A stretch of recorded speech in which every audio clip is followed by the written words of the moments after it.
Absolutely. I'm Nate Morehouse. I'm the director for the Institute for Research in Sensing, which goes by the acronym IRiS. It's an interdisciplinary research institute launched last fall, so we've been around for about a year at the University of Cincinnati. And the mission is really to connect a very long time strength in sensing and perception and sensor technology development, which has had its home in science and technology and engineering at the university, with perspectives from the humanities, the fine and performing arts, and the social sciences, to pursue new answers and more robust or holistic answers to many of our society's challenges. This Alloy series is an extension of that mission. It's really meant to bring people together from really different perspectives to talk about common topics or shared questions or areas of curiosity. This is our 7th one. We had 6 last year. That was our first season. They're pop-up events. We won't come back here. They're always in a different location around town. We've done them at the Lunken Airport Terminal, at the Swing House, at the American Sign Museum, at the Cincinnati Observatory.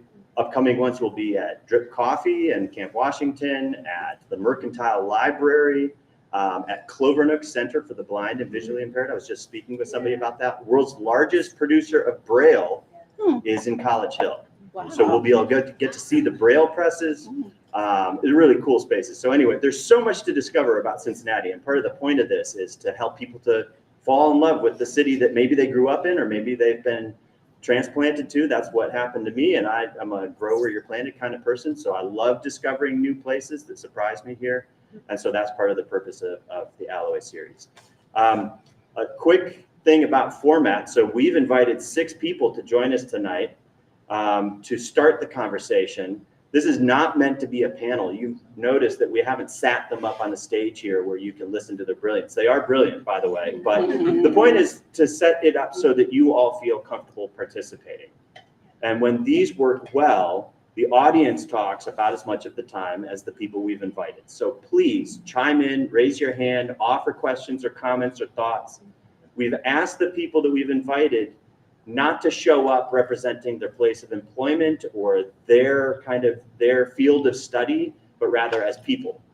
What are things that you have experienced or that you believe or that you've come to understand? And we want you as the audience to do the same thing. So this is meant to kind of wander. We're not going to arrive anywhere, folks. This is always irritating for some members of the audience, but it's meant to send you off on a journey of thinking and being curious, and hopefully you continue to talk about stuff that's come up tonight later on. That's the whole point.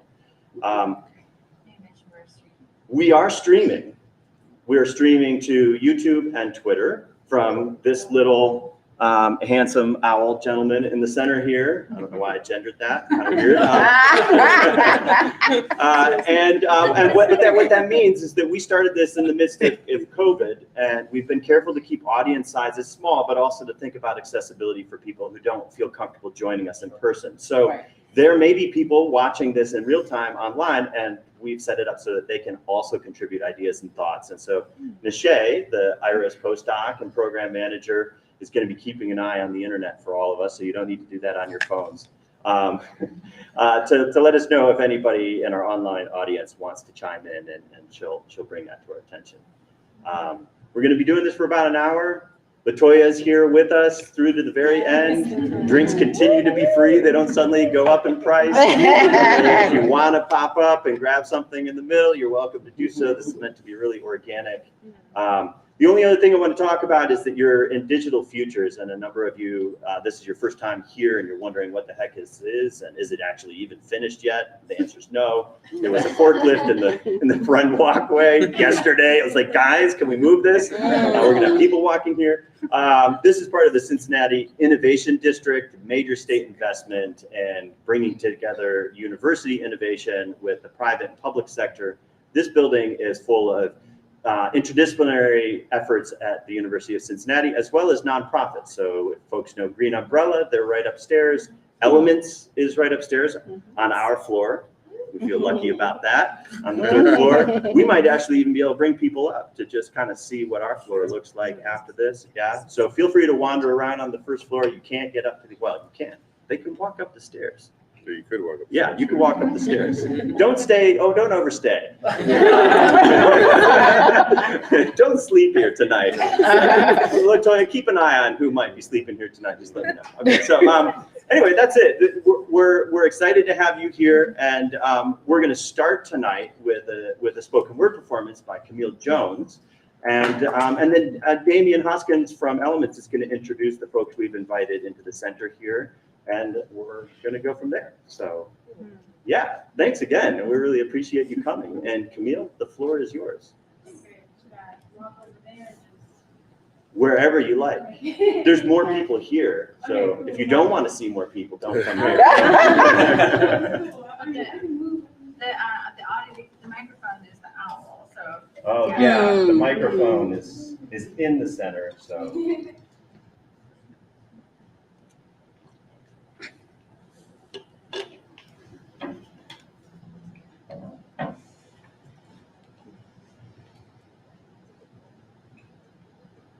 Where's your faith? Where is it stored? Tell me, please. I want to know how far you've come to exploding. Shape forgiveness into clay and find a tangible, self-made man. Christened the first solitary night you slept in a dark, unfurnished home, made empty for your thoughts. Smile greedily for the watchers. One's questioning how. How come he speaks like us? How come he doesn't act like them? How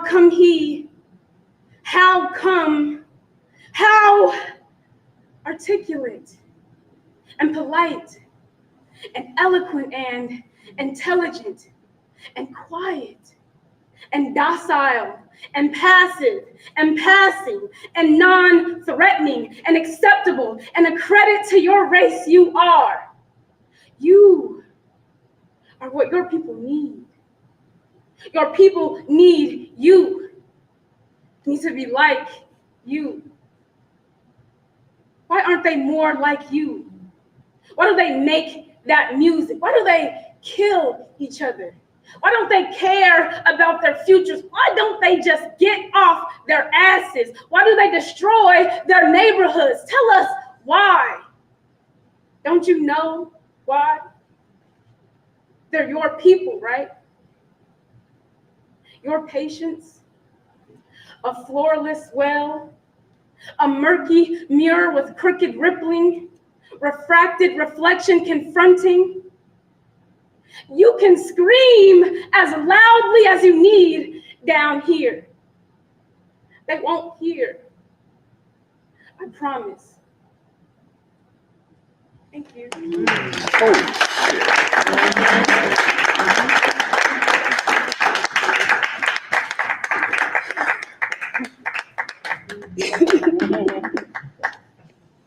Good grief. Hello, everybody. I'm Damian Hoskins. I'm the executive director of Elementz Hip Hop Cultural Arts Center. Just very briefly, Elementz is the premier, we like to call it the premier hip hop cultural arts center in the city and the region. Started about 20 years ago as a response to the murder of a young Black man named Timothy Thomas by the Cincinnati Police Department. Since then, we have focused very specifically on protecting and advancing and promoting hip hop as culture, as art, and as a global economic and creative force, which includes a whole host of things, such as using your voice. This person, this brilliant human being, just happens to be our senior manager of advancement, as well as a wonderful spoken word artist and a dancer. If you got a chance to see Blink on the side of, what building was that? The Federal Reserve. The Federal Reserve building. Camille and several other dancers worked with Wendy Yu, who's an Australian projection artist, to create a fabulous installation for Blink where they actually projected them dancing on the side of the walls. And that sort of connects to a lot of the conversation that we're going to have today about perception and accessibility, about the arts. But before we jump into that, I definitely want to introduce the folks that are around this circle so we know who is who. And I want to start with, I'm going to assume, Dr. Tammy Brown. Dr. Tammy Brown, Associate Professor of History in the Department and in Global and Intercultural Studies. I'm sorry, I'm old, I can't see. It's all right. At Miami University. So welcome, Dr. Tammy Brown. Tiffany Cooper, who's the Director of Community Engagement and Diversity at the CSO. She is also our board vice chair and incoming board chair. A wonderful human being. Ryan Hall, who's a musician and owner of Whited Sepulchre Records and Leaving Things Music. Welcome, Ryan. And then there's Damien. Oh, no, it's me. You've met Camille. And then Amy Tuttle, who is an artist, arts and healing practitioner and senior director of programming at Wordplay Cincy. These are our wonderful conversationalists. And we are going to begin this discussion. And again, to Nathan's point, it is not a talking heads discussion. It's something to be engaged in by all. And really sort of thinking through some of this stuff. Now, I am a father and I'm old. So I actually don't like the idea of not coming to a conclusion. So this is going to bother me. I like fixing stuff and solving stuff. And so I'm probably going to leave here with a lot of angst. But at any rate, I think this is a very important conversation and discussion point, topic.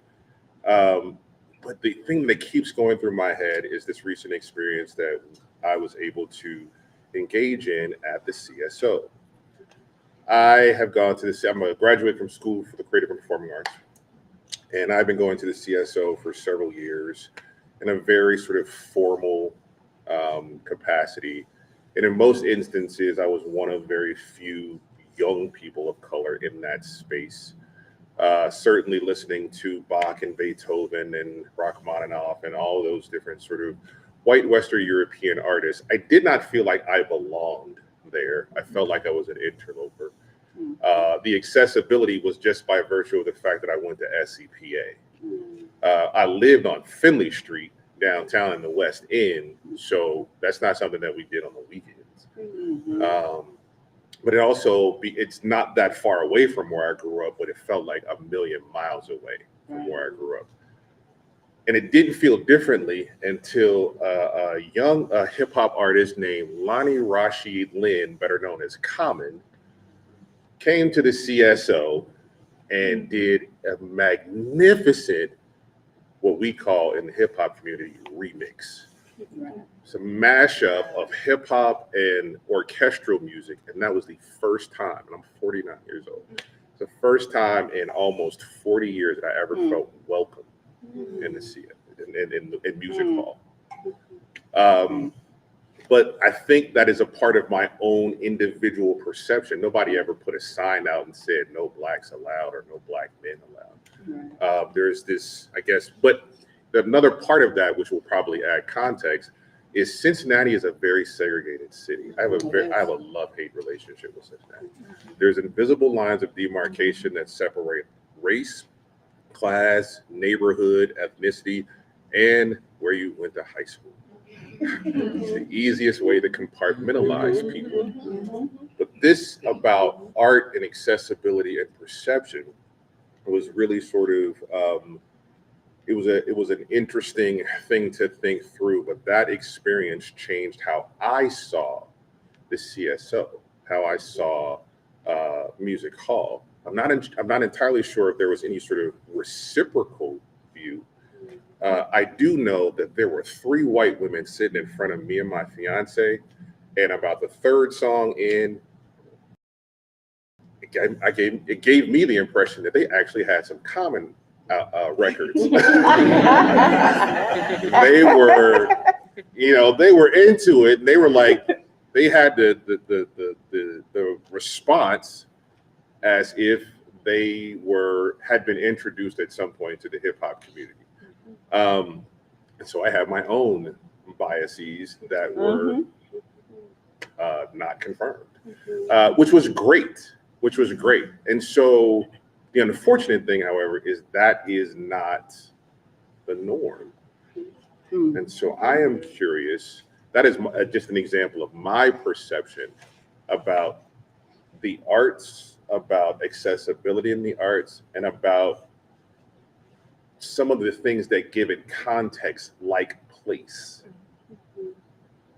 I don't know if you all are all from Cincinnati, and if you have a similar experience, and if you're not from Cincinnati, what are those experiences in other places? To our panelists, to our conversationalists, I would love to kick this thing off with not necessarily a question, but just the opportunity to share reflection. I know Tiffany actually made the whole common thing happen, so I'm very appreciative of her for that.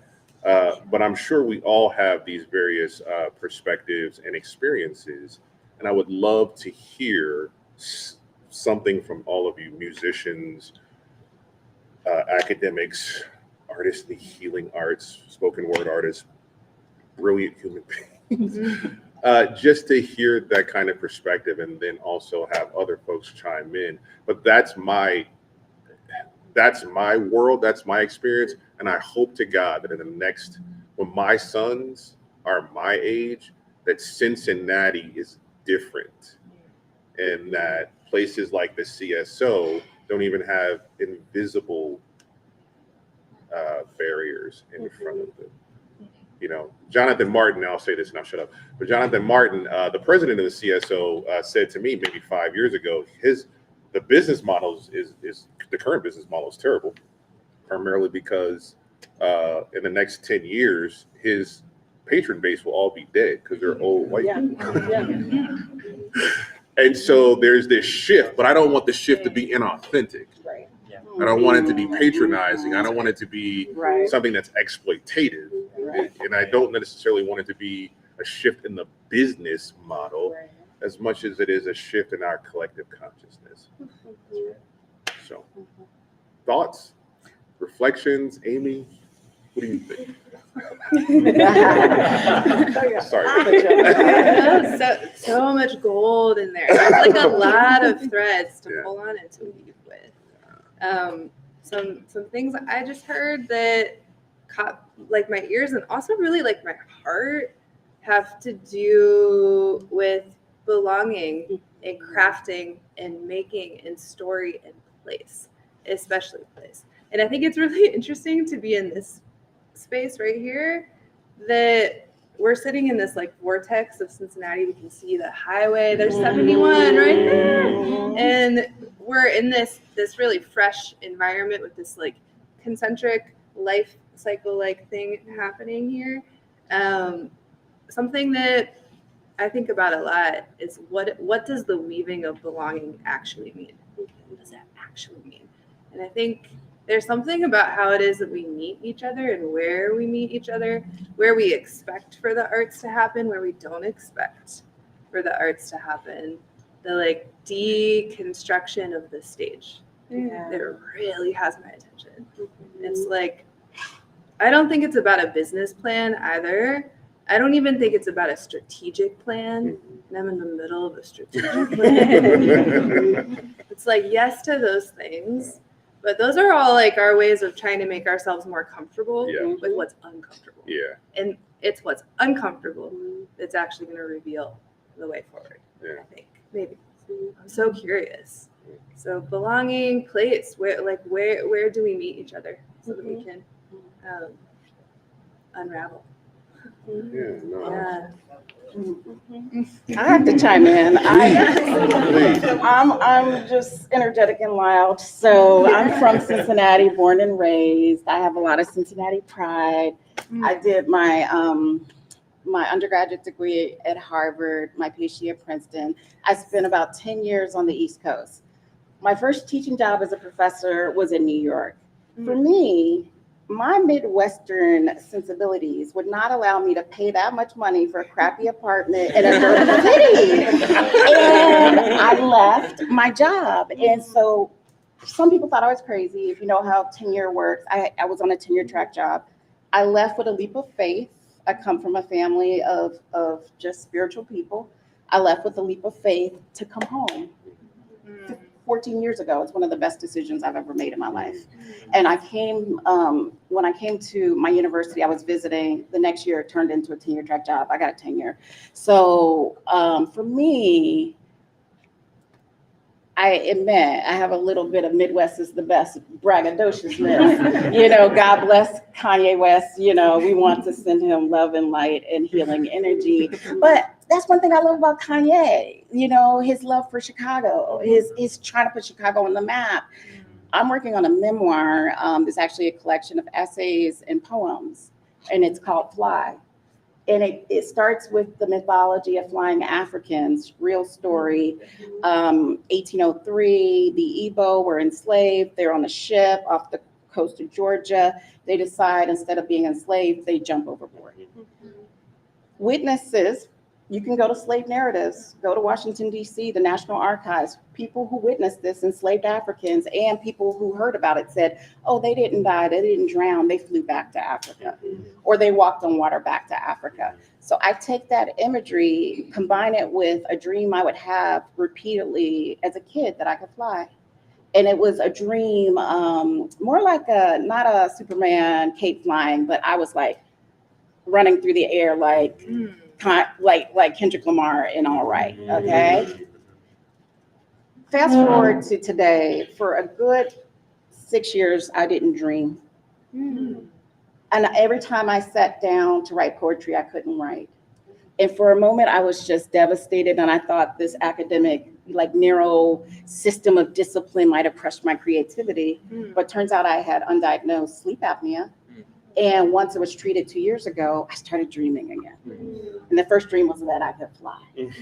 Wow. And for me, it goes all back to love of community, because it's called Fly, because I never considered myself to be a true hip hop head until I went to Erykah Badu. Erykah Badu, with my friend Shantae here. Erykah Badu concert opened by Fine Common. And when he went through this medley of hip hop songs, I knew every word, and I was surprised I knew every word. And it's osmosis. It's in your bones. It's in your blood. If you grew up in that era, you know, the golden age of hip hop was so different. It's about education. It's about uplift. It's about Black history. You know, I'm wearing my dashiki, you know, X-Clan. It's all of it, all that love. And for me, flying is all about the community I grew up in Mount Healthy, called the Heritage.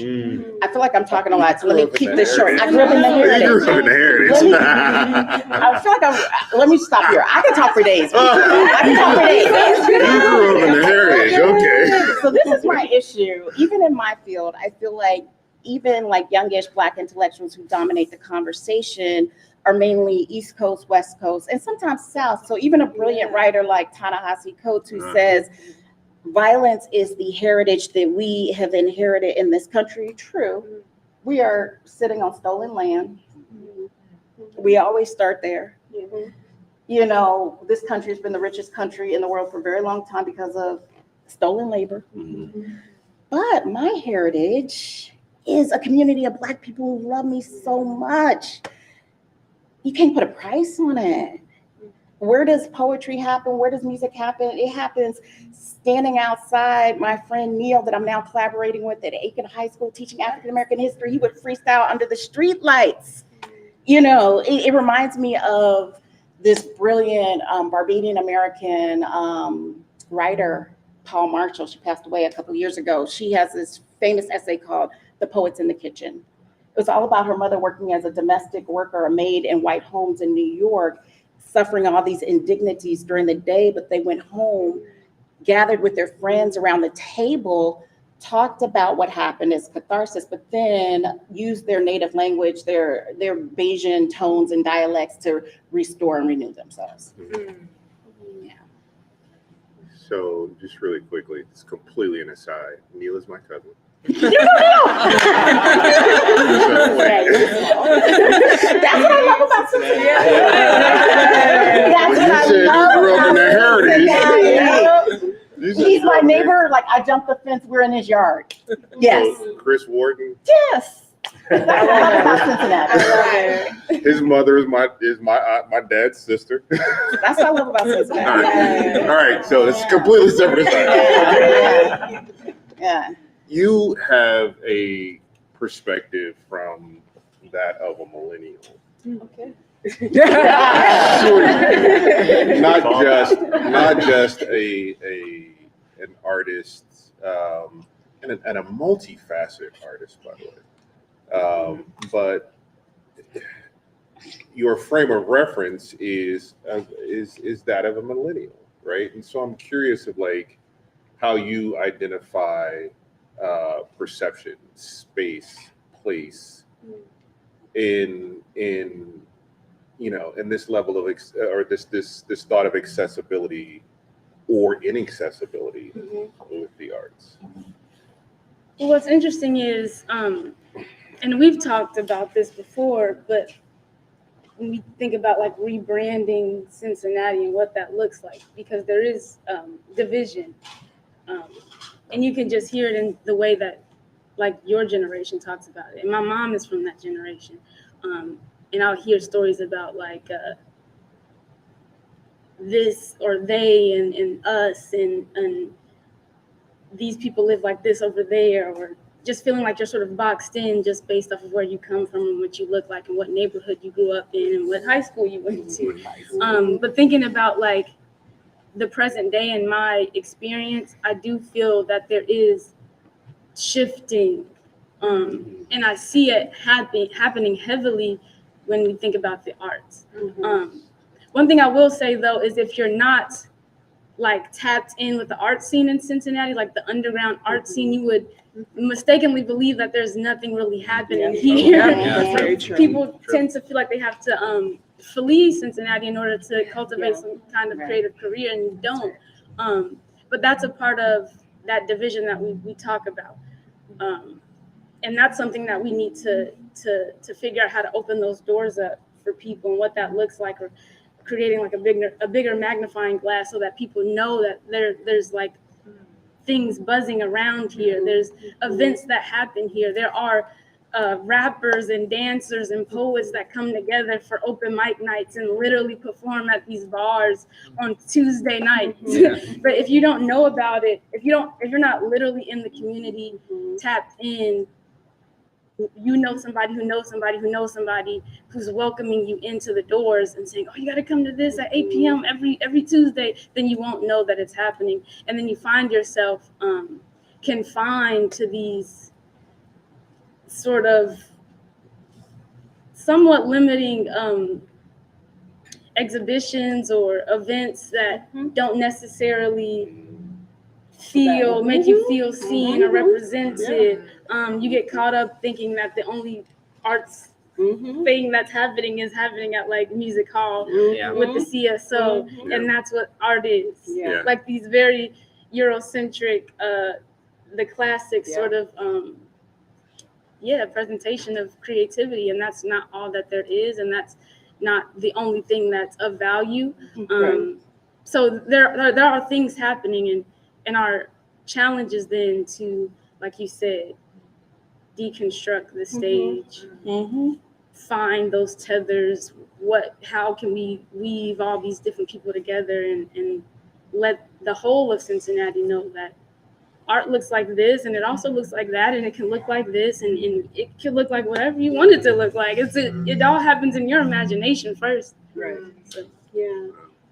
I think we make an important point, because it's like, who do we privilege to talk about in these spaces in the broader community? So we privilege the larger institutions that have this history that is rooted in whiteness, that is rooted in large donations, that is broadly supported. But then there's this current of all this other beautiful art that is happening that does not get the same love.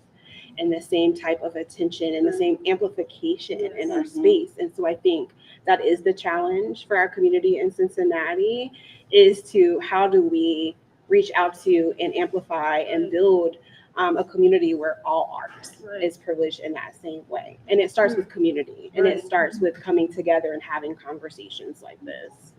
That's such an important point. From a musician's standpoint, I'm curious. This is like all of these points, I think maybe, and everybody feel free to chime in. But all of these points, if this were a formal sort of setting, or formal, informal sort of setting, and we were at the office, we would probably be having this conversation, right? And I learned so much from from Camille's perspective, as a millennial, from Tiffany's perspective as an arts administrator executive. But there is this notion of shared values that I think allow for this crossing of those lines of demarcation. There's an incredible book, it's a hip hop book, it's a business book really, by a guy named Steve Stout, who was a hip hop executive, discovered Nas and helped Mary J. Blige, all those kinds. But he has this book called The Tanning of America. And the whole premise of the book is that this generation will be the ones that are successful at breaking down these barriers, because they are not focused on a physical complexion, but a mental complexion. And that mental complexion causes this tanning, right? And it causes this opportunity to connect on the things that they find in common, that they appreciate, as opposed to the things that differentiate them. And so I'm curious, from a musician, and not just a musician, you like own a record label.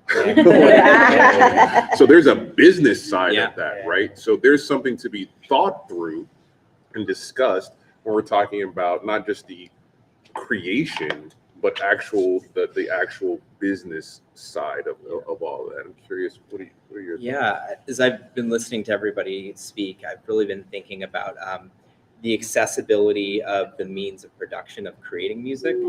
That's something that is totally different when we think about the way that the music industry used to be run, which is a very vertically aligned, contractually obligated. You had a 5-record deal. You had to make it a certain quota, or else you'd be in the hole, quite a bit. The accessibility of just music production equipment has completely blown the doors off of that. I think, my record label and the music that I create can broadly be kind of classified as experimental, which is just, a bit outside of the normal pop structure, right? Deals with a lot of exploratory expressions and approaches to sound and sound creation. But if I'm being totally honest, the most experimental music that I'm hearing, the stuff that's blowing my mind, right, is the sounds that are being created that's on top 40 hip hop, right, and top 40 pop. There are some young producers that are creating sounds where I'm just like, I have to know, like, how the fuck did you make that, right? And it's just like, oh no, you were on your iPad, you took a flute sample, you put some bit reduction and some distortion on that, and all of a sudden you have this sound that I've never heard before in my life, right? Blowing, like Passion Fruit by Drake, the production on that blew my mind as much as hearing Lamont Young for the first time. And so I think that there's this really cool thing that's happening where young people especially are picking up Ableton, are picking up Fruity Loops, are picking up these music production the software that costs nothing, and not with and just creating sounds that just are incredible, right? And I think that there's this really cool, so outside of doing music and the label and stuff, I'm also, I'm a therapist, and for a long time I worked primarily with adolescents. And music is such a powerful emotional shortcut, right? And I would always, whenever I'd work with adolescents, I would ask them, like, show me your YouTube playlist. Like, who have you been listening to, right? And they would pull up, what was so inspiring about this is they would pull up, like songs and like music videos and be like, oh, this is like my cousin, right? Or this is like my friend, I know this person, right? And they're making music that really speaks to them. And they're able to do that because the means of production have been so democratized where you can create a song, you can record it, you can make it sound really, really good, right? Through tons of tutorials on YouTube that show you how to mix, how to, create something that sounds commercially amazing, right? And then put it, through some of these like third-party distributors and have it be on every single streaming platform within minutes, right? That's incredible, right? In the immediate like creation of sound, right? The immediate sort of like kind of like acting on creative impulse, right? To be a little pessimistic on the on the record label side, which is taking a bit of a beating, right? What that does is, I think I think we've become very, very good at creating content, but we have been really, really bad in the past 20 years about creating culture, right? And that, and so when I hear you talking about like, there's open mics happening Tuesday nights, right? 1000%. There's things happening every single night in Cincinnati, right? And the only way that we're going to foster that culture, right, of pushing something that is beyond just like aesthetic window dressing for like the individual, right, is by going out. Wait a minute. Is by like going out and supporting that, right? Yeah, like going out and being there, and absolutely, and being exposed to something that is challenging and is like rocks you off your axis a little bit. Yeah. I'll tell one story and then I'll be quiet. So my being involved in experimental music, some of it's very abrasive, very intentionally aggressive, right? And I'll never forget, I love this level of engagement of like perception, right? I was at like Tuesday night, at Rake's End, RIP, which was a bar that was really like very like important to music that like couldn't be played anywhere else because they'd be like, you're making my patrons leave, like get out, right? And I remember like this show, it was a very aggressive, very abrasive noise show. And this person, came in who you could tell had been like, this is probably their last stop on the night. They'd been probably at a couple of other bars. And this person was just like playing this like very like aggressive, abrasive noise music. And most people were like standing there, like you do, like arms crossed, just like, cool. And she would go around, she was like, what is this? Like, no, I don't understand what this, and she would go and ask me like, what is this? Why do you like this? Like, this sounds bad. Why do you like this? Right? And so I think that if you're going out of your way, and then she stayed for the whole thing. She stayed for the whole show, right? Because there's something here, right? That is like, I don't know what it is, but I'm not repulsed by it, but I kind of want to, move towards it. If it's not for going to those spaces, like, getting off Spotify, getting off YouTube, and actually supporting your friends, going out and seeing live music, we're just going to have endless content that sounds good, right? And works within the algorithm that pushes it towards, greater ears and greater visibility, but we're not going to be creating culture. Wow.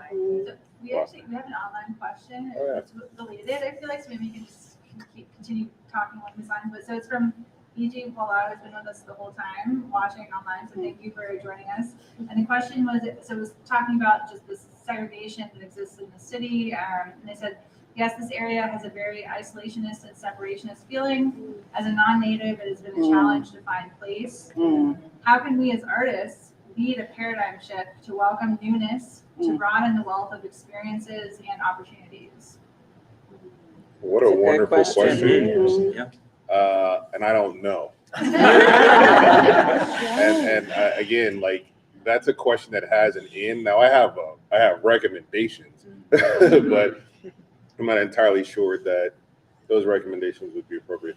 I would love to hear from folks in the audience if you have thoughts about that, because the question is a relevant question. It's what as artists, what can artists do to create, I guess, a more cohesive community, right? That challenges whatever that status quo is. Do you guys, you know who I'd love to hear from? Dr. Jonathan Krieger. Just from an academician standpoint. But if you don't feel comfortable because you have your mask on, I don't know. No, I'm happy to talk. Yeah. Thanks for putting me on the spot. Yeah. Just to introduce myself. So I'm part of the institution. I'm actually the interim dean here at CCM. And so I'm extremely curious what you all have to say, because as part of the institution, we are part of this pipeline that's something that we're trying to break or put back together. I'm not quite sure what the right word is, but I think a lot of that does have to have some kind of transgression at a lot of different entry points. So, Damien, you're on the faculty, I think, from the spring, right? I am, yes. That has been just an enormous boon for us, because we are starting to break down some of those silos, some of those stylistic silos, some of those historic silos in terms of what we teach and how we teach it and how we perpetuate it, right? But where we break in, where we need to transgress more, I think, is earlier in that educational system, in that cultural creation system, so that experience that you had, Damien, for 40 years and just recently has been broken, isn't replicated, Right. Within the next generation. So it's a tough question. It's a tough question because it really takes neighborhood, civic, institutional buy-in, and then what the resources are that we would need to actually enact some real change instead of just talking about it, which is very easy to do, right? Yeah. So I appreciate the opportunity to weigh in, but I'm really grateful to hear what you all have to say, because we institutionally need to respond to these mandates, these charges for change, and create the kinds of community instead of the aesthetic window dressing. That in what we have done since time immemorial. And it's a paradigm shift for sure.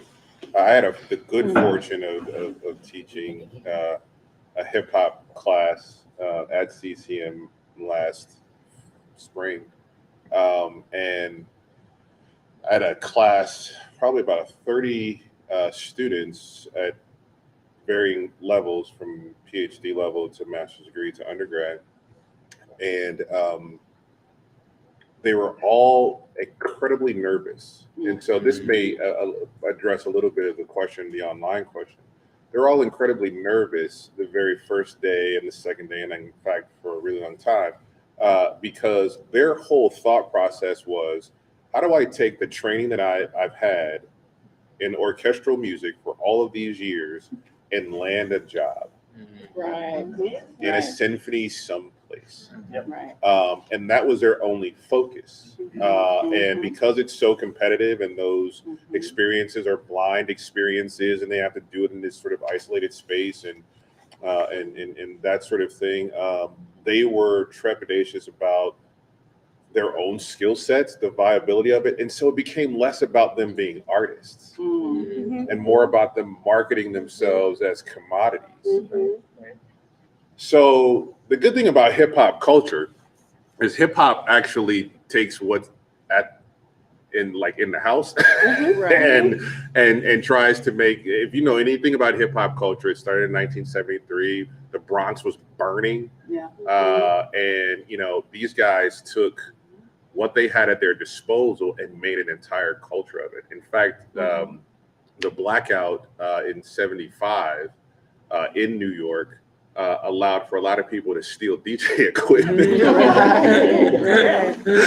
And that's how they got really like the on the ones and twos. Like that was the start of that. So Preparation. right. Right? Well, but what I did in this class, which I thought was I didn't think was novel. I just thought like let's use the hip hop mentality to help address some of your issues or your concerns.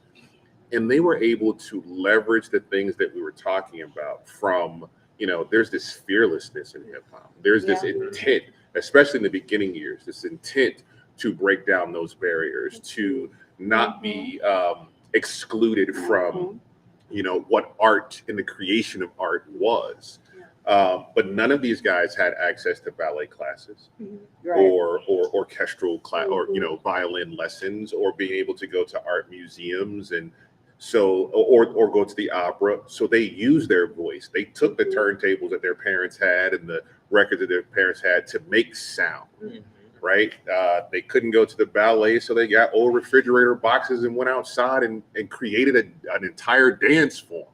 And so I was trying to share with them, like, use that kind of creative mindset in your creative pursuit. And I will tell you one example that was really brilliant and had absolutely nothing, well, it had something to do with music. I had two guys who were brass instrument players. One guy played a tuba, one guy played a trumpet.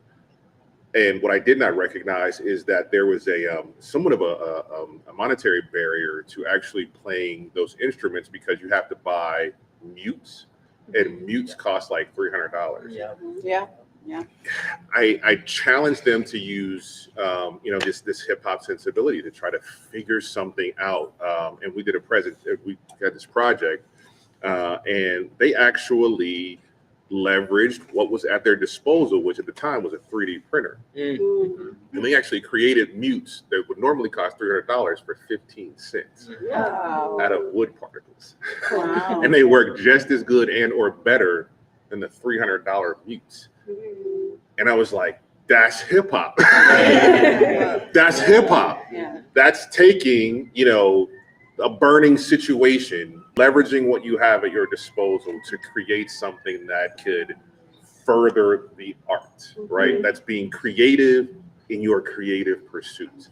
And I think that may be something that it may not necessarily, it will also be a shift in the thinking of those who hold the purse strings and the policies, but on the front lines, it will be individuals who will challenge even themselves, right? And also to be able to let go of the inhibitions and fears and not attempt to commodify themselves, but attempt to love what they do to move them to a completely different level. And I think that may help to address some of the online question, but I'm curious, does anybody else have thoughts about that?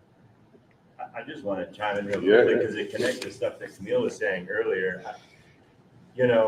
Cincinnati does have this incredible underground arts and performance scene. I love it. Absolutely love it. It's hard to figure out your way into. I think one of the things that's a feeling in the person's question is, how do I break into that? How do I find my way into that?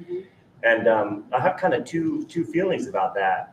One is wanting everybody to be in it on it, and one is wanting to protect it because it feels fragile. And so how do you bridge that, right? Like what do we need to engage with somebody like the person that asked the question, but also protect the sacred space of creation that community builds in its earliest stages? Because I feel like a lot of the amazing things about Cincinnati are the naivete and joy in that scene as people are discovering community and discovering co-creation. And I guess one thing I would say is it requires advocates. It requires people. I would say, Damien, that Elementz is one of those advocates that says there's this amazing thing happening. Let us lift that up. There are established places that have the money, the bandwidth, the reach. But let's be thoughtful about protecting the community building while at the same time lifting up the efforts. And so that's where my head is about this is, don't everybody come all at once, Yeah. because this is special just the way it is right now, but also this would benefit from more people knowing about it. So For how do you sure. broker It's our that? balance. That Yeah. is a really an interesting thing that every city has to navigate. I want to make an observation, then ask a question. So for the question posed here, I will say even myself, since I lived on the East Coast for 10 years, and I found that when I was in New York and I was in Philly, even Boston, there's such a critical mass of creative Yeah. people who are on my conscious wavelength that it was just beautiful. And I think I've been chasing that experience really ever since college. And I had one of my worst creative experiences. I'm not going to go into details, but with an African-American cinematographer that I tried to collaborate with who like whitewashed my script. And it was like, whoa. Like my optimism used to carry the day, but I realized it was because I was in a community of like-minded conscious people that it worked. So for the question posed, I would say we're living in a historic moment full of contradictions.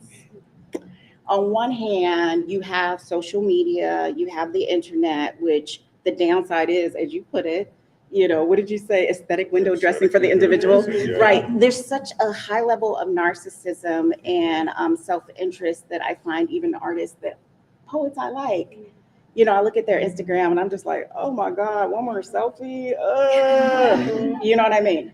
So where's the soul? Where's the culture? I wish I could time travel. I'm an old soul. I'm young at heart.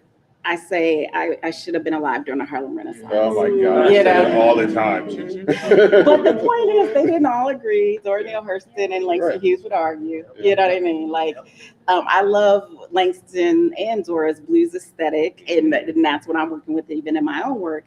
And so I think to find your community, you can sometimes find the best of the virtual world.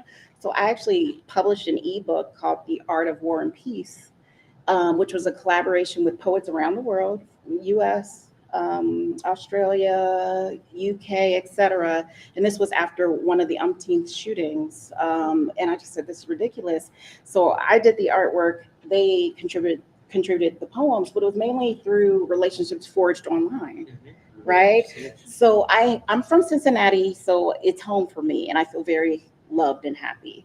I have heard from people who aren't from here that it's cliquish, so I feel for them. I think I'm welcoming, you know what I mean? Like, I try to welcome people. Hey, my friend here, Megan, who moved here. But I don't want the person online who asked the question to just feel like an outsider. I would say, get in where you fit in.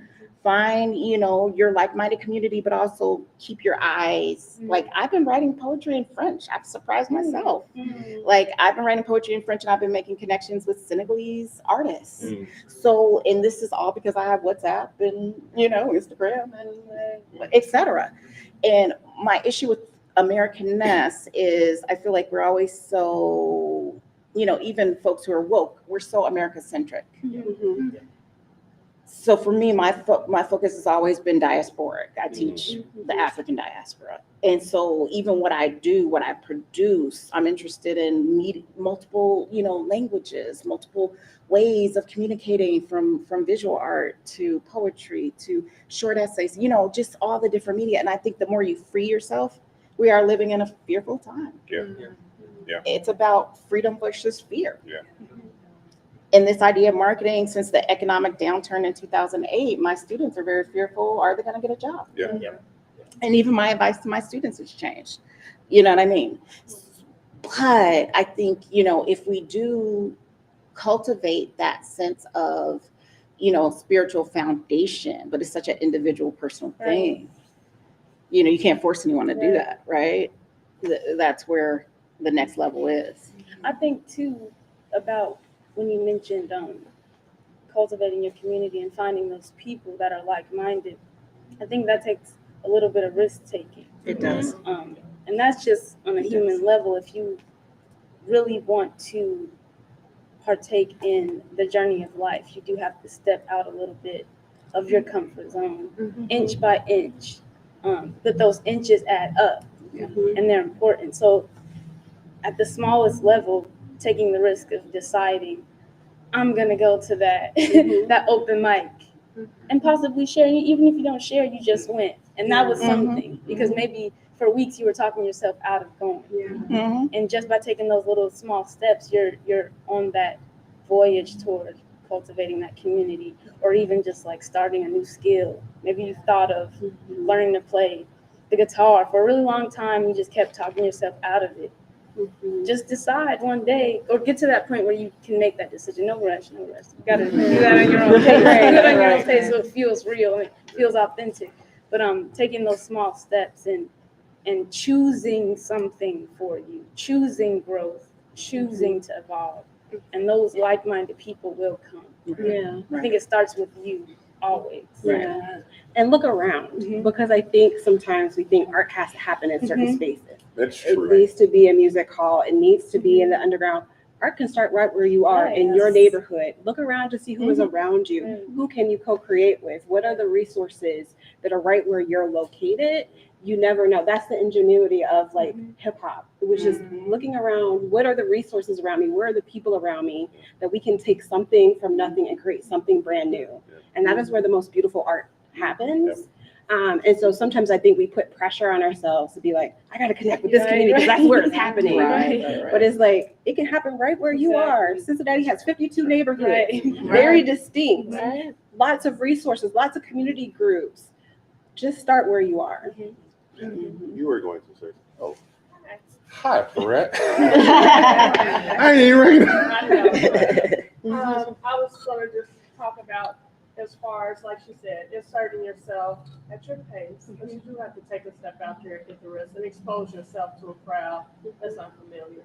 But the trailblazers that are here in Cincinnati, the underground that you appreciate, that people have learned to appreciate, they gave stuff away for years to make a dent in the city so that someone could pick it back up. So people have sacrificed. My mom being one of them. There is a 38-year-old now free jazz concert that's been happening since the development of Swift and Commons.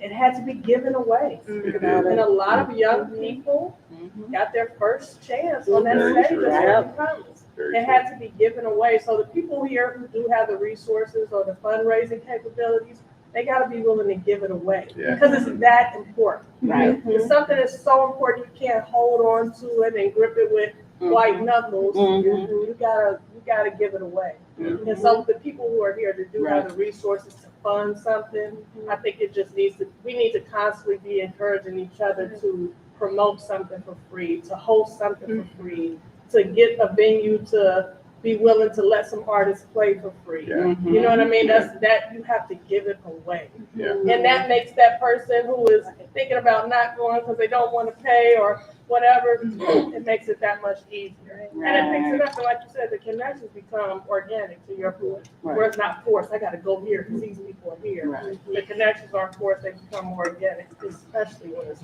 free. And that's hard to promote for the promoter, of course.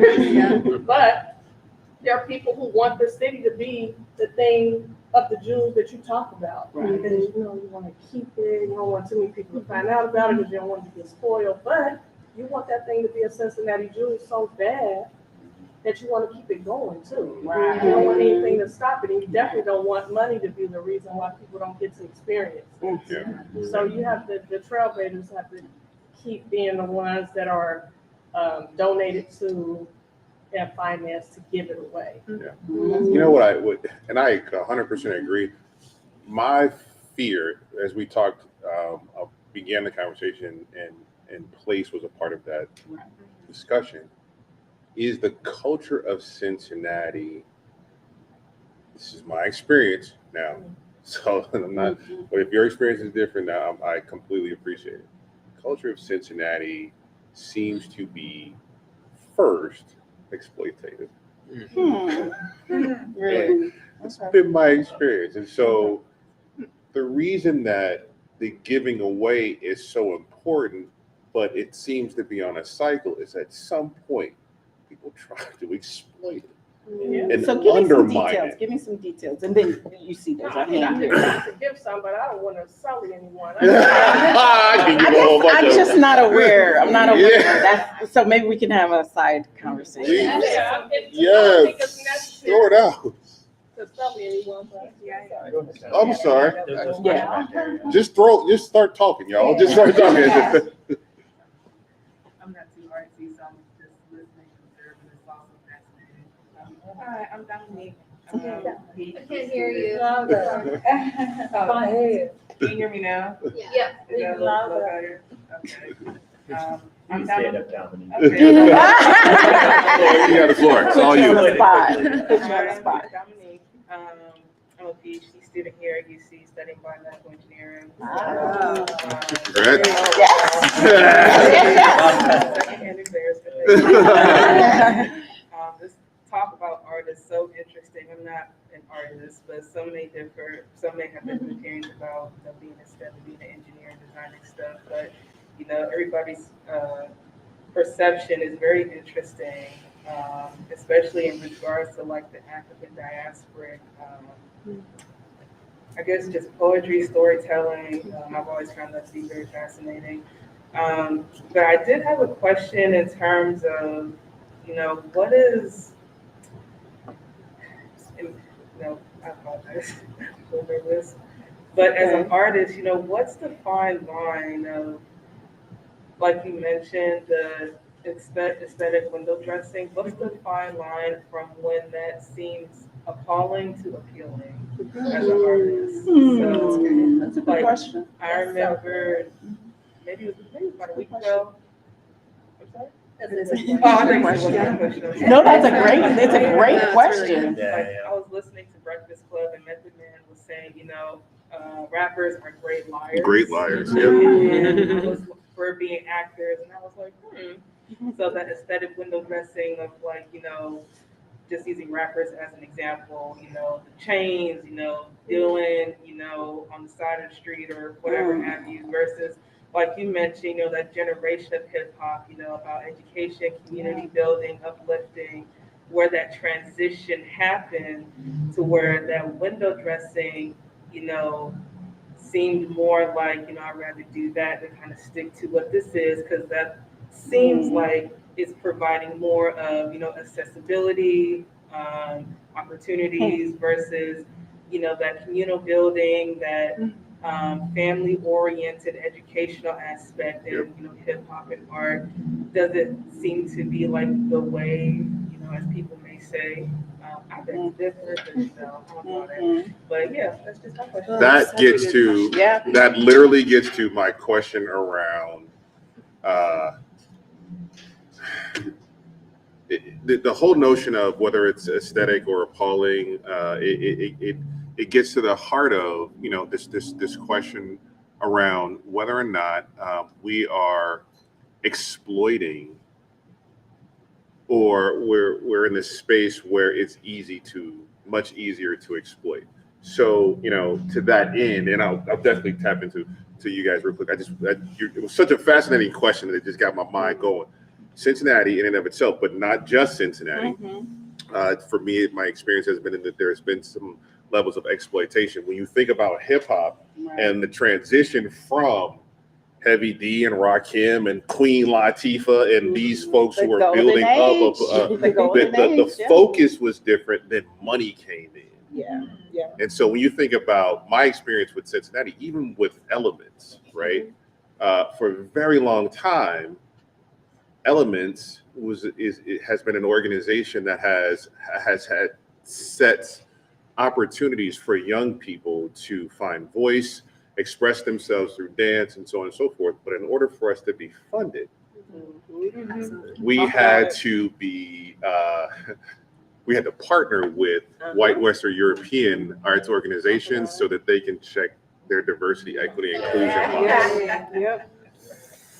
Right? And so then you're demeaning the art form, you're demeaning the skill set the young person is trying to develop, so on and so forth. Then you're looking at hip hop as a thing, a commodity, not a culture. And it is a culture. It is a culture. So that level of exploitation, I don't have an answer for that question because I get really pissed off about it. Can I make a counter argument? Oh, sure. Let me counter. Okay, but first, your question, help me remember the question I forgot to ask, is how do we break through the noise? Let's say if you're making meaningful art, poetry, etc. How do you break through the noise if the people who are getting all the attention are the window dressing? But, or should we just not care, right? So that's to piggyback off your question. But I'm gonna counter.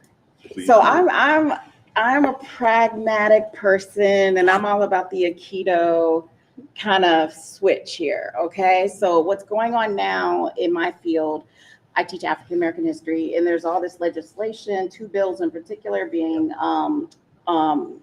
debated in Ohio.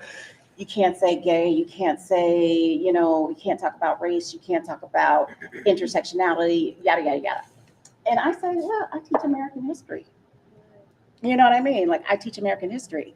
And so for me, when you're looking for funders to fund what you want, I would say as long as the product that you are producing is authentic and they're not kind of revising the lyrics or revising what your film looks like or whatever, as long as it's authentic to what you want to produce, you can take the funding and do you. You know what I mean? Like I say, I guess we live in a world, again, back to the foundation of this country, stolen land, stolen labor, et cetera. Who has the resources to get the film done? Who gets to get the album done?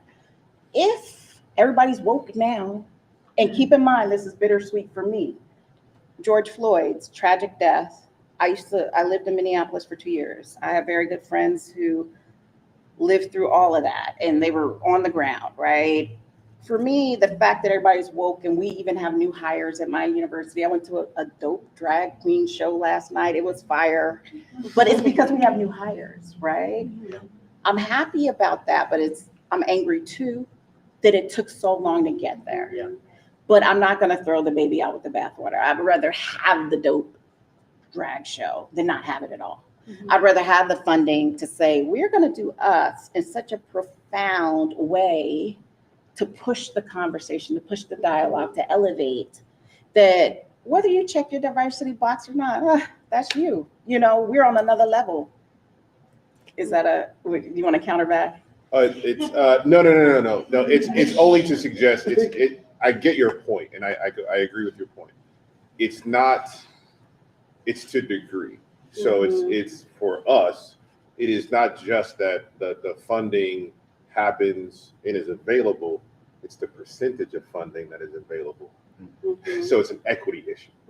It's you're saying it's such itty bitty crumbs that it's okay. I feel like, you know what I'm going to say. The fundamental issue is this, like back to Cincinnati being about where did you go to high school? So my parents sent me to private school, 5th grade to 12th grade, Cincinnati Country Day, and it gave me a very healthy sense of entitlement. Like a sense of entitlement every Black person should have in this country. And I will negotiate. I will make that crumb into a cake. We will have a feast. You know what I'm saying? But I feel you. But it comes out of my faith background too. You know what I mean? Like it comes out of a lot. Yeah. I want to just. Oh, good. I know. Because I know we're a bit of a time crunch, so I definitely want to tap into some folks who haven't heard. So let me go with you, and This is then the way you're meant to feel. Yes, it's too much to say. It's too much. No, I just wanted to say this is an amazing conversation, and for me, it's very emotional, actually, because I feel like I've been chasing the arts my entire life. I'm a scientist, I'm an engineer, I'm a psychologist, but I made this decision to go into engineering when I was just out of high school, and my other pathway would have been the arts. So I kind of been chasing this ever since I left it, and I never quite found my way back into it, and it's very painful, actually. And in Cincinnati, I've always had this, and I'm not from here. I'm not even from this country. I'm from Europe. And I moved to Cincinnati, and I feel out of place since I'm here. And I have my little tiny pockets in which I'm very comfortable, but not in general, right? I feel always like I'm foreign here. And this underground art scene that everybody's talking about, I've heard of it, I've seen a couple of things, you know, I've been to open mics. But it is like not something that ever became something I feel like I can just tap into. And I think part of it is because all the initiatives are focused on teenagers and kids. It's not actually welcoming to adults. I feel like when I moved to Cincinnati when I was in my mid-30s, at this time, everybody here has families and kids and stays at home and does whatever they do. I don't know what they do. And so the one thing that I want to say that made me, you know, I was at the brink of leaving Cincinnati so many times, but one of the things where I was like, this is amazing, was when the first, I don't even remember what it was called, before Blink. Luminosity. Luminosity, Yeah. thank you. And so I ran into this because I live downtown and I just happened to be there and I was just blown away. And then Blink came and I was like, oh my God, this is amazing that something like this can happen here. And it not completely changed my mind around it, but it was like, okay, if this can happen here, then there's good things here. Right. And so I've been there every day, every time it happened. I volunteered for it. I was like trying to really get into it. And this year I was so disappointed. Yeah. I was so disappointed because it was so commercialized, so spread out. It was only about food trucks and buying your Blink thing for $25 a piece. And it was not this like walking through discovery, exploration, find this amazing piece here that you didn't expect around the next corner and move through and experience it. The magic that I had before was completely gone. Completely gone. And it was just this like masses moving through the city. And I think it was the money issue, right? It was becoming a thing that the city could make money off, and so it was exploited for this. So I do think that there's a lot of this exploitation happening if one is not careful. And and that's basically just experience I wanted to, you know, as one example of how I experienced it. There was an exploitation here very quickly after something very magical. You're always welcome down at Elementz, and we'll teach you how to DJ. You come down to Elementz. That's hip hop. You can always come down there. I'm sorry, you. Yes, you. No, not me. I think my question was pales. No, it's just as important. It's just as important. It's a conversation. Well, I was just thinking how important it is to give money and not just put out a Black Lives Matter statement, which a lot of organizations did. Right. And then if they didn't put their money where their mouth was, then that was a problem. Right? So give something of yourself, even if you don't, as an organization, have very much. You know, what are you putting on the line here? Right. Great point. Hey, you know, I think the thing that that I want to make sure I'm being clear about, just from my own personal I perspective. gathered that you were more nuanced. Yeah, it's just it's the level of exploitation that we have experienced, particularly at Elementz, but I think that I've experienced throughout the course of my time in the arts in Cincinnati.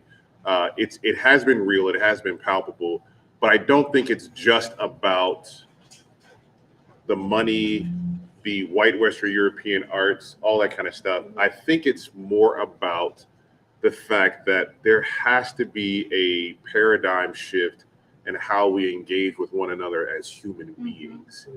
And that sounds a bit esoteric, but it's not. It's really sort of just, that's the basis of what I think is going to shift these conversations towards something where we don't even feel like strangers in this room. You know what I mean? Like, that's really what we're trying to accomplish. Because I think if everybody in here is, I only know like 3 of y'all, but the reality is that this conversation has broken down specific barriers that, you know, that almost equate to those lines of demarcation. And I don't care where any of y'all went to high school. How about that?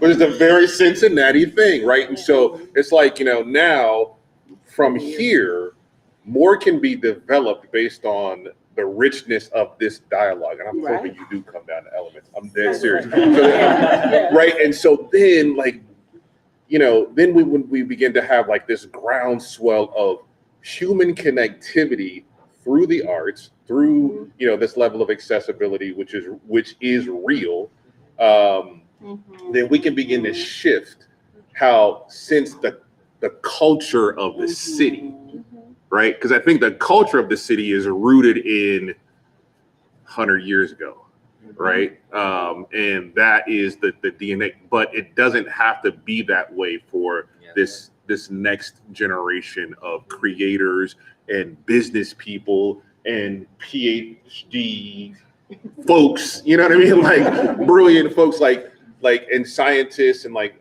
but I just think that you know, the money, the things that are so commercial, seems to be the primary focus, when if we just invert that to have culture be the primary focus, I think whatever is going to come from an economic standpoint will come, but the shelf life will be way longer, because culture lasts way longer than the money you can spend on it. Are the artists then responsible for addressing the societal disconnects, or like where does that start then?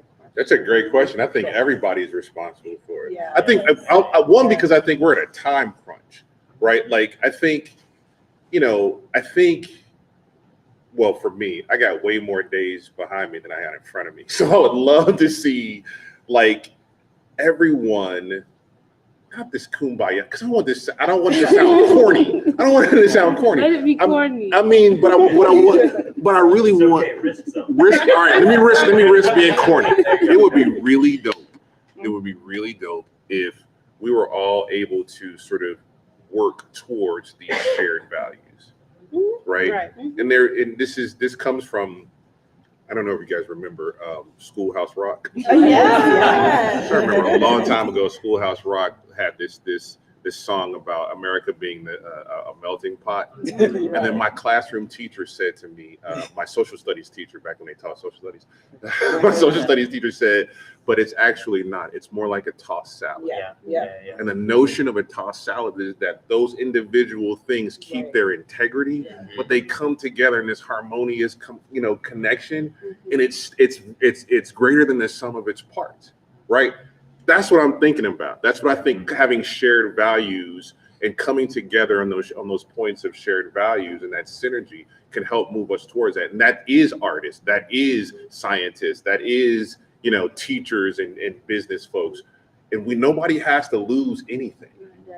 What was the tune of that one again? Was that the More Perfect Union one? No, it was like the Great American Melting Pot. Yeah, my man.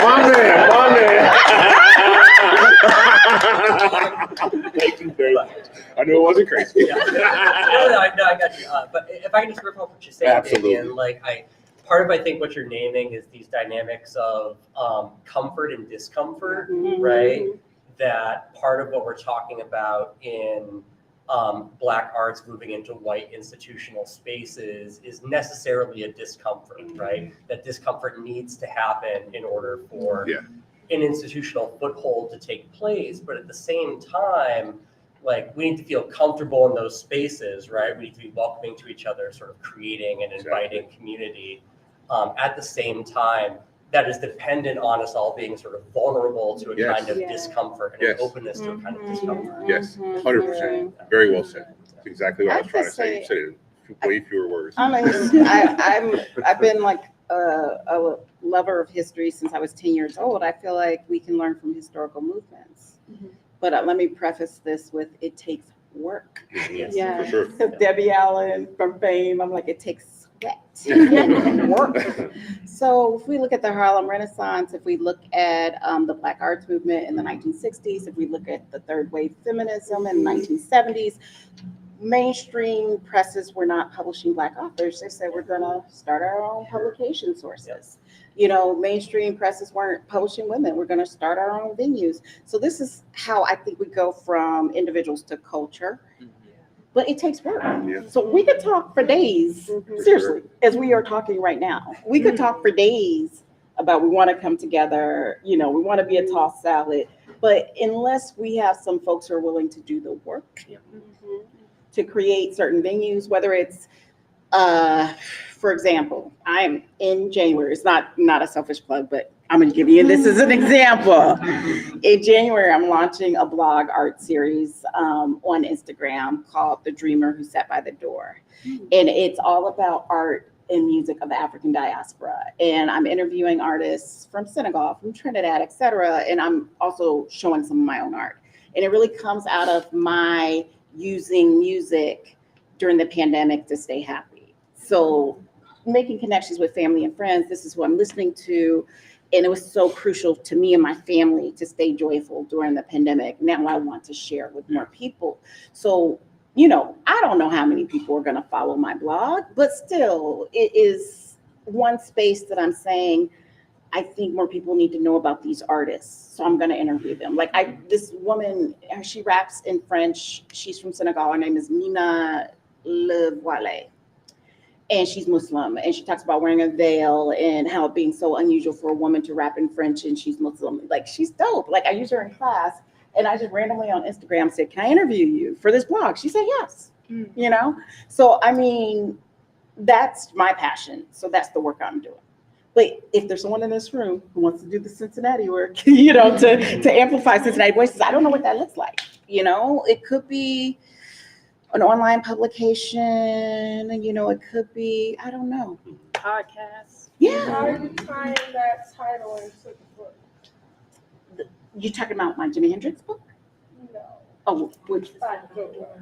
I didn't want to get so deep with it, but yeah. It's inspired by two titles: The Spook Who Sat by the Door, Sam Greenlee, and Freedom Dreams by one of my favorite historians, Robin D.G. Kelly. I'm inspired by both of their work because the way that Sam Greenlee and The Spook Who Sat by the Door, this is a novel written in 1973, turned into a film. The film is 73. Don't quote me on that for the novel, but he talks about what if a guerrilla warfare happened in the U.S. And it was a man trained, first Black guy to enter the CIA, trained to take these tools, and then he takes it to his neighborhood in Chicago, and they launch guerrilla warfare to say we want social justice, we want racial justice. But it's the way he used satire and absurdity to get at the absurdity of white supremacy that I always return to. I'm like, it's hilarious book. You know what I mean? So in my blog intro, I explain all of this. And my launch party is January 7th. I'll let y'all know. It's online. I do think that work does need to be done. I think this conversation is catalytic in that work for sure. So definitely grateful for Nathan and Alloy and IRiS. And I think this will probably be the first of many of these interactions and more of these hard conversations. I don't know what we're doing as far as time. I know we haven't solved a damn thing. And I'm with all these hard questions, I'll be pissed off driving home. Start a blog. Cincinnati artists. There's a solution. I think Cincinnati the tension is the alchemy, though. Yeah, it's like you're right. The juxtaposition between transformation and protection.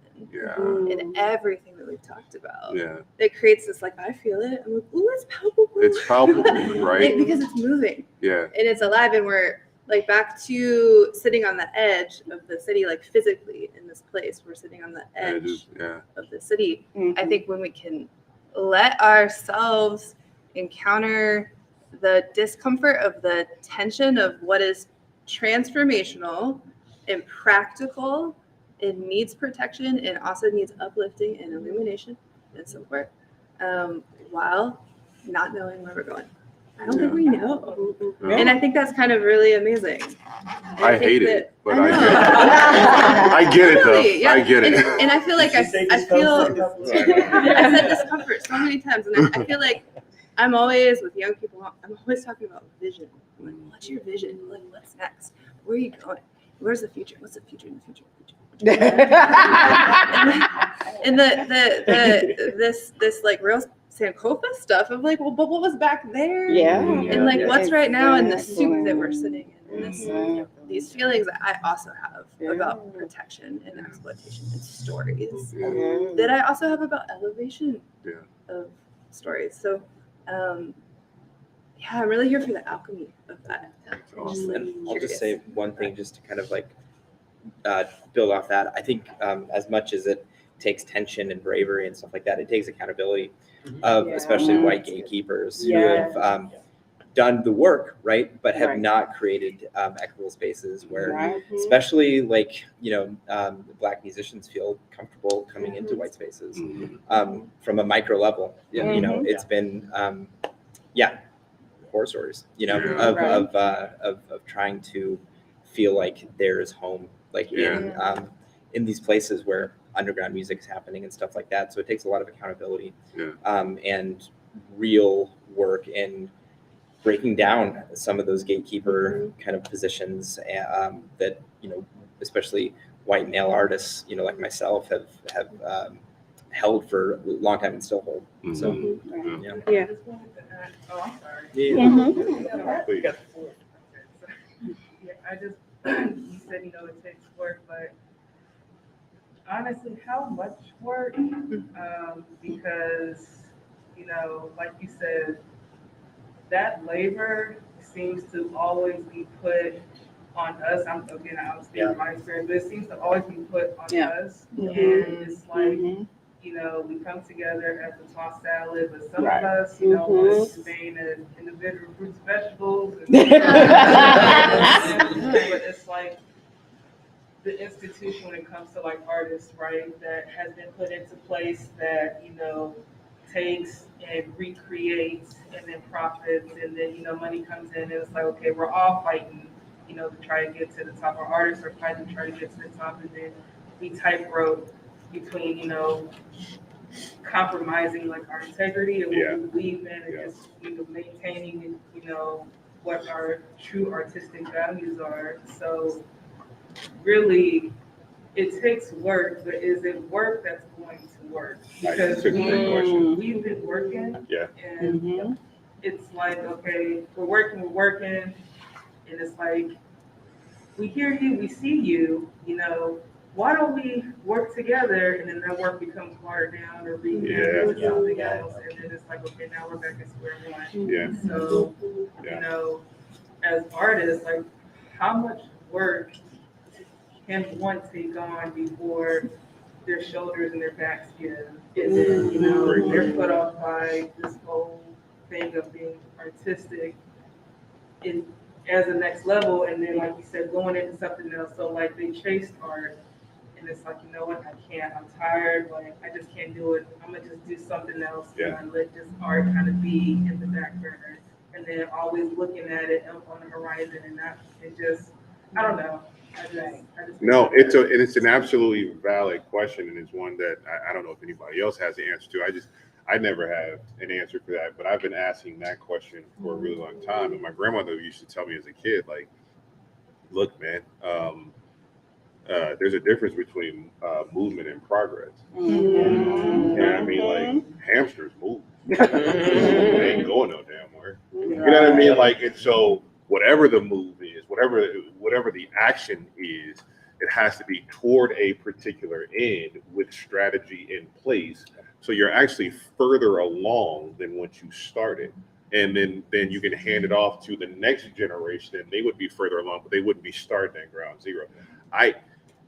But when you're talking about this from a collective standpoint, progressing as a community of artists, whether you're from a diverse group or whether you're gatekeepers or whatever, what we're ultimately saying is the old system doesn't work anymore. And right, so maybe we start there. You know what I mean? Like, the old system doesn't work anymore. And if that's the stage, let's not just deconstruct the stage. Let's blow the damn thing up. Like, blow it up and start over. You know what I mean? Well, doesn't that take us back to the question of where you went to high school and what neighborhood? And so I'm thinking about wordplay, and I guess I wanted to hear more about what wordplay is, what your outlook is, and how positive you are. You're going into mostly public schools, is it? Yeah. Sorry, are you from Worcester? She's No, from she's from Workplace. Workplace. And where are you from? I'm from the CSO. Oh, you're from the CSO Mhm. and you're from Workplace. Yeah. Okay, I thought it was vice versa. Okay. Mhm. Okay, well, I guess I wanted to hear more from you because I didn't hear as much from you tonight. Mhm. But don't we just have a fundamental problem of this infrastructure and these school systems that are getting funding from these different communities? It doesn't happen all over the world. You know, in Britain, you've got all the tax money goes into all of the schools, no matter what neighborhood you're in. And so, you know, it's Elementz is going into the schools, Wordplay is going into the schools, but why don't we just change things at the, you know, at the fundamental level to make this a more equitable system? So that's another, you know, another topic, but that's a hard road to. That's a big topic. Go down. Right. Today I was listening to NPR and they were talking about gerrymandering and how in Michigan, Right. there's actually been major, like just normal everyday people who've come together to really pretty much fix their gerrymandering problem, you know? But again, it takes work, you know, is it like Google gerrymandering, NPR, Michigan, and you'll Right. see the Yeah, story, yeah, you know what I mean? yeah. So, yeah. Community though, Mhm. it all comes back to community. I mean, the thing that I keep thinking about when you're talking about exploitation of money is that money's scared. Money what? Money is always scared. It's always scared it's gonna be lost. And where courage comes from is community. You're not gonna get your courage from money. Right. That's where you have to build from. Money can enable things, but it's always scary. It's always cautious. Right? It's always, somebody's always keeping it and trying not to spend it unwisely, but courage is what brings us alive. It's what Right, but it would be does the good work. if we had more opportunities and more schools and, you know, and not such a huge.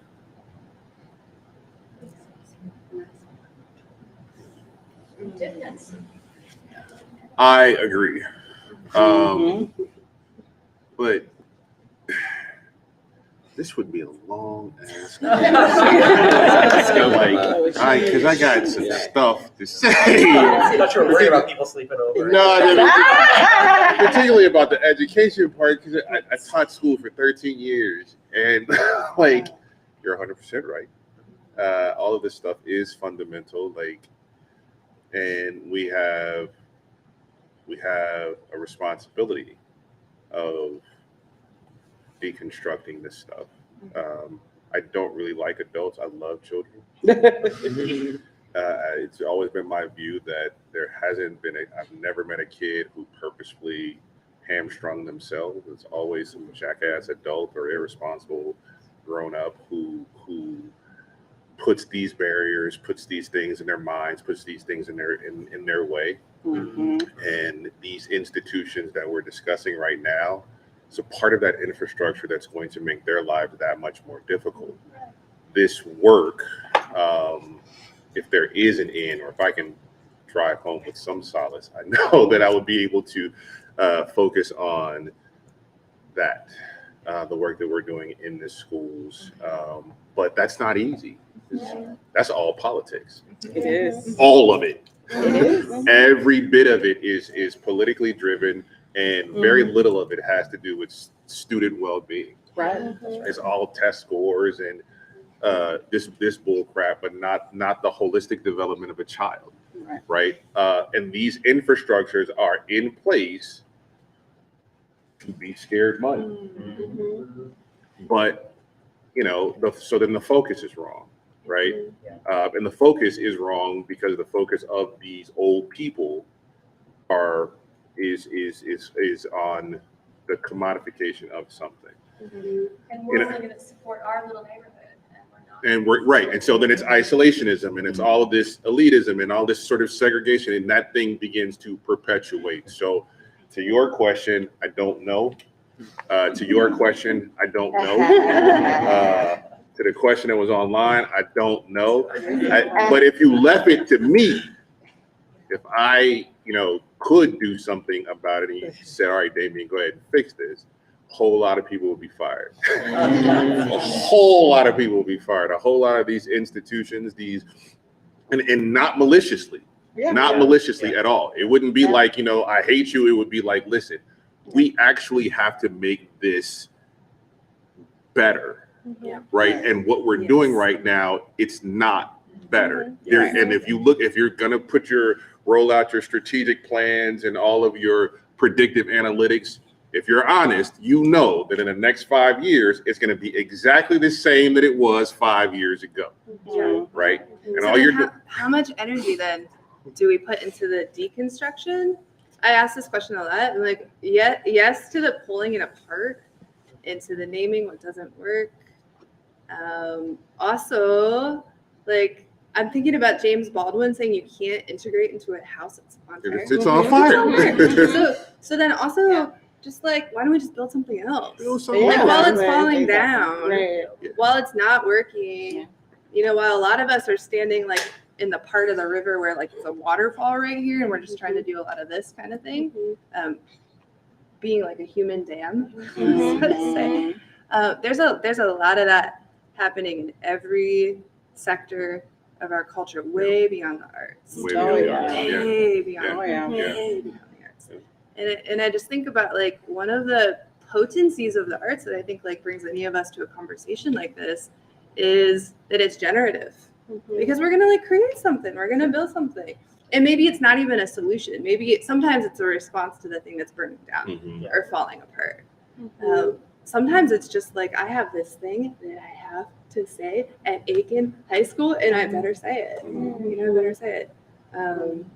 So I really agree with you, and I also I don't want us to get lost in all our like brilliance with the like pulling something down or helping it fall apart. It's like, it's going to do that anyways. Right. Yeah. And embracing other institutions, because we talk about these privileged institutions, we talk about school districts, we talk about the large art institutions, but when we talk about children and education, we don't often think about like, how do we partner with our rec commission that are seeing children every day? How do we partner with our YMCAs where like there are other ways to Boys and Girls Club, these other organizations that don't get the same privilege and the same donations? How do we partner and uplift them? Because we can have the same impact just in a different way.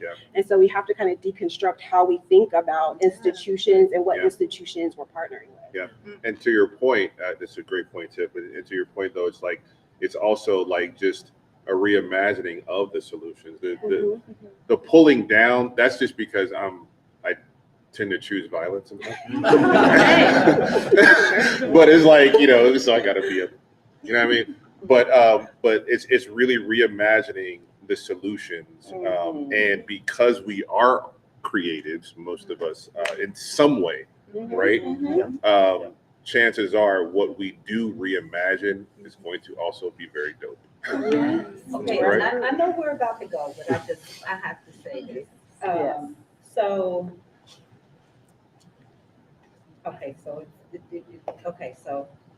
Moses wasn't allowed into a certain part because of what his whole generation did, okay?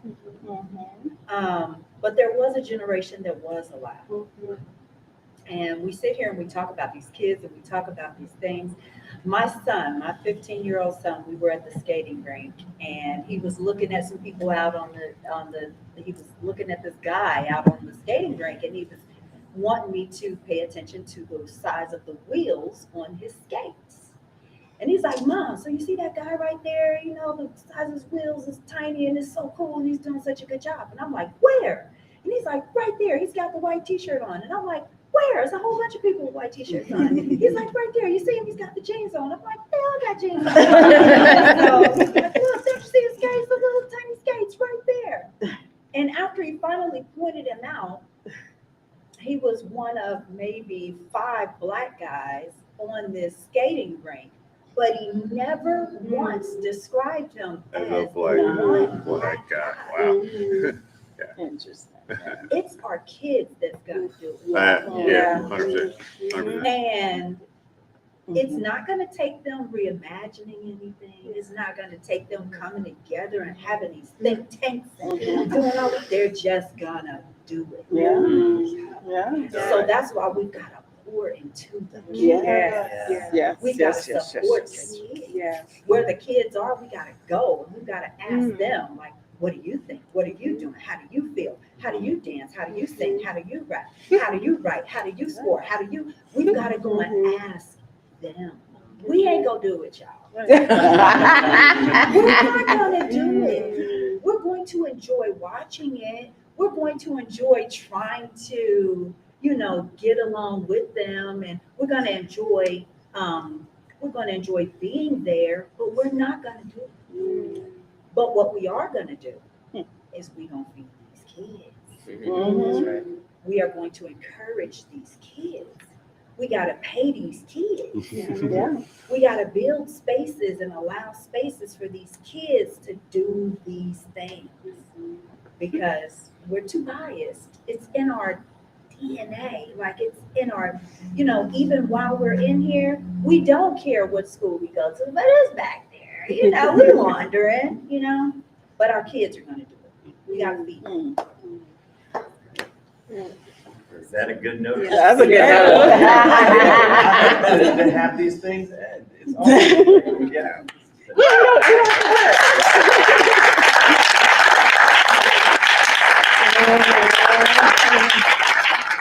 We welcome you. We still got a little bit back there. Our online watchers asked when is part 2? Yeah. Well, let's give one last round of applause to the folks in the center.